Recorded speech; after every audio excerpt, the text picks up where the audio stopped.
কেউ রাখতে না চাইলে সেখানে বারবার থাকতে চাওয়ার মতো আবদার না জন্মাক, কেউ থাকতে না চাইলে তাকে রাখার মতন দরদ আমাদের হতে না প্রকাশ পাক।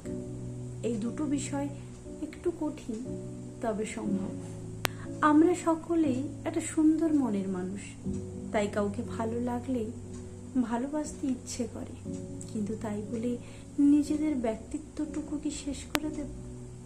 কে বলেছে এই সামান্য চাওয়া পূরণ না হলে আমরা ভালো থাকবো না? নিজেকে বিলিয়ে দিয়ে আমরা মূলত ভালোবাসা না, উপেক্ষা ফেরত পাই। একটা সময়ে এসে নিজেকে নিজের কাছে অপরাধী না বানিয়ে বরং এটা ভাবা যায়, সব জায়গা আমাদের জন্য সম্মানজনক নয়, সবাই আমাদের কল্যাণকরও নয়। কেউ যেন বলতে না পারে ও তো সারাদিন আমার পেছনেই লেগে থাকে, এত ইগনোর করি তবুও কিছু মনে করে না, খুব সহজেই ওকে পাওয়া যায়। আমাদের মন এবং সেই মনে কাউকে জায়গা দেওয়ার মতো সুন্দর ব্যাপারগুলো খুবই মূল্যবান।